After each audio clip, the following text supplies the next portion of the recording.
এরপরে আমাদের একটা হাতুড়ি নিতে হবে বা একটা প্লাস বা কোনো একটা ভারী জিনিস দিয়ে এখানে আঘাত করতে হবে, ঠিক আছে। এই দেখো স্টার্ট হয়ে গেল কিন্তু মোটর, ঠিক আছে। তো বন্ধুরা আপনারা দেখতে পেলেন যে এক তুড়ি মেরে এক ঝটকায় কিন্তু মোটর রিপেয়ার হয়ে গেল। তো বন্ধুরা আজ আমার কাছে এসছে একটি টুলু পাম্প মোটর রিপেয়ার হতে, আর এটাই হয়েছে একটা বেসিক প্রবলেম, খুব সামান্য প্রবলেম। এটা কাস্টমার চাইলে ঘরেতেই রিপেয়ার করে নিতে পারতো। তো আজ আমি আজকের ব্লগে আপনাদেরকে দেখাবো যে এই টুলু পাম্প মোটরটায় কী প্রবলেম এসছে আর এটা কীভাবে কাস্টমার ঠিক করতে পারতো কোনো রকম খরচ ছাড়াই। কেননা দোকানে নিয়ে আসলে তো খরচ হবেই, এটা সবাই জানে, আমার কাছে হোক আর যার কাছে হোক।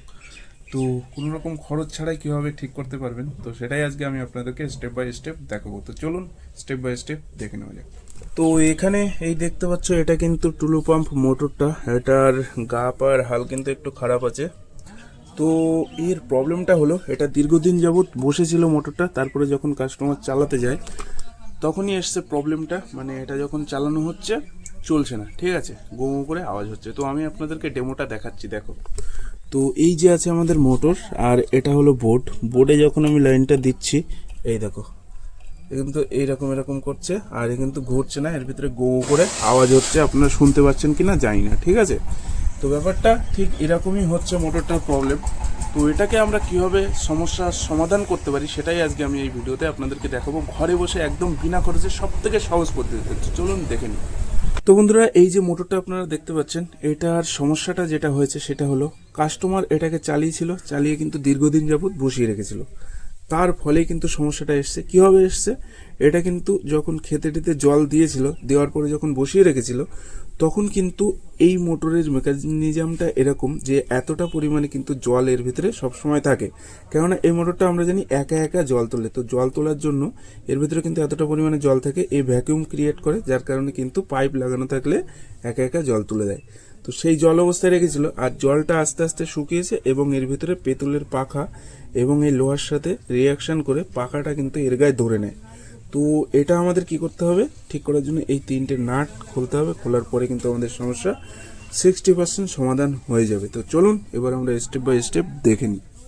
তো এখানে এই যে আছে 8 নম্বর টি, আর আপনাদের ক্ষেত্রে 8 নম্বর যে কোনো রেঞ্জ হলেই হবে নাটের অবস্থা ভালো থাকলে। তো এখানে টি এইভাবে ঢুকিয়ে দিলাম, দিয়ে কিন্তু এই খুলে নেব। মোটামুটি এটা আমাদের খুলতে হবে যে কোনো পরিস্থিতিতে, ঠিক আছে। এই তিনটে নাট, একটা খুললাম, এই দুটো খুললাম, আর এই তিনটে খোলা হয়ে গেল। এরপরে আমাদের একটা হাতুড়ি নিতে হবে বা একটা প্লাস বা কোনো একটা ভারী জিনিস দিয়ে এখানে আঘাত করতে হবে, ঠিক আছে। এই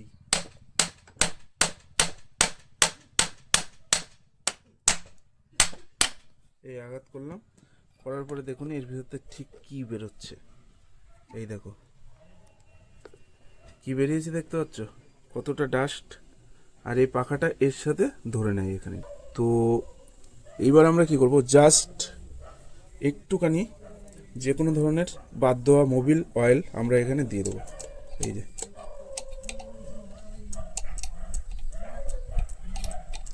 এভাবে দিলাম, দিয়ে আর এর ভিতরে কিন্তু প্রচুর পরিমাণে ময়লা আছে, ঠিক আছে। এই ময়লাটা আমরা এইভাবে রেখে হাতুড়ি দিয়ে বাড়ি দিয়ে দিলাম, দেওয়ার পরে এর ভিতরে একটু মোবিল দিয়ে দেবো, দিলাম। এইবারে কি করব, এই যে পেছনে পাখাটা আছে এটা ধরে এইভাবে ঘোরাবো, ঠিক আছে। এই যে এই ঘোরালাম, ঘোরানো হয়ে গেল। এইবার আমরা এই যে এখানে প্লাগটা আছে এই প্লাগটা এইখানে গুঁজে দেবো, এই দেখো স্টার্ট হয়ে গেল কিন্তু মোটর, ঠিক আছে। এবার এইভাবে চলতে দেবো খানিকটা। তো বন্ধুরা আপনারা দেখতে পেলেন যে এক তুড়ি মেরে এক ঝটকায় কিন্তু মোটর রিপেয়ার হয়ে গেল। তো আপনারাও কিন্তু এরকম স্টেপ আপনাদের ঘরে এই ধরনের ব্লগ ভিডিও দেখে আপনারা যে কোনো ধরনের ইলেকট্রিক সমস্যার সমাধান করতে পারেন, এই ধরনের মোটর একদম সহজেই রিপেয়ার করে নিতে পারবেন। আর এই যে মোটরটা আমি রিপেয়ার করলাম এটা কিন্তু কোনো দোকানে নিয়ে গেলে কম করে হলে ক্যাপাসিটার পাল্টে দিয়েছি বা হচ্ছে বিয়ারিং পাল্টে দিয়েছি বা অন্যান্য সমস্যা দেখিয়ে 200-500 টাকা বিল করে দেবে, ঠিক আছে। তো আমি তো একটা চার্জ কাস্টমারের থেকে নেবো, তো সেটা কত নেব যদি আপনারা জানতে চান তো অবশ্যই কমেন্ট করবেন, আমি আপনাদেরকে বলবো। তো ব্যাপারটা হলো আপনারা কিন্তু কোনো রকম দোকানে নিয়ে যাওয়া লাগবে না, এই ধরনের প্রবলেম হলে ঘরেতে বসে নিজেরাই ঠিক করে নিতে পারবেন আমার ভিডিও থেকে। তো যদি ভিডিওটি ভালো লাগে তো অবশ্যই একটি লাইক করবেন এবং কমেন্ট করে জানাবেন কেমন লাগলো। এবার আমরা আবার মোটরটাকে অন অফ করে দেখব যে ঠিকঠাক রান হচ্ছে কিনা, আর পরবর্তী পাম্পটামগুলো লাগিয়ে আপনাদেরকে দেখাচ্ছি, চলুন ঠিক আছে। এই যে আছে আমাদের প্লাগ, এই প্লাগ ইন করছি আর মোটর কিন্তু চলছে। আবার প্লাগ ইন করে দেখব, চলছে, ঠিক আছে, আবার দেখব, চলছে। তো সমস্যার সমাধান হয়ে গেছে। তো এবার যেটা করব, এই যে মোটরের যে পাম্পটা আছে এই পাম্পটাকে এর সাথে সেটিং করব, করলে কিন্তু আমাদের সমস্যা একেবারে সমাধান হয়ে যাবে।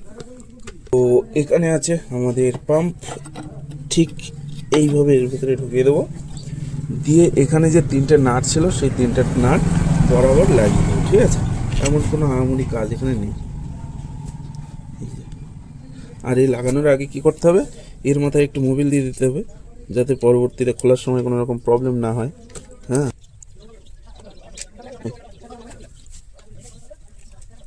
এই প্রত্যেকটা নাট কিন্তু সমান সমানভাবে টাইট দিতে হবে, কোনোটা বেশি কোনোটা কম দিলে কিন্তু পাখা জাম করার চান্স থাকে, ঠিক আছে।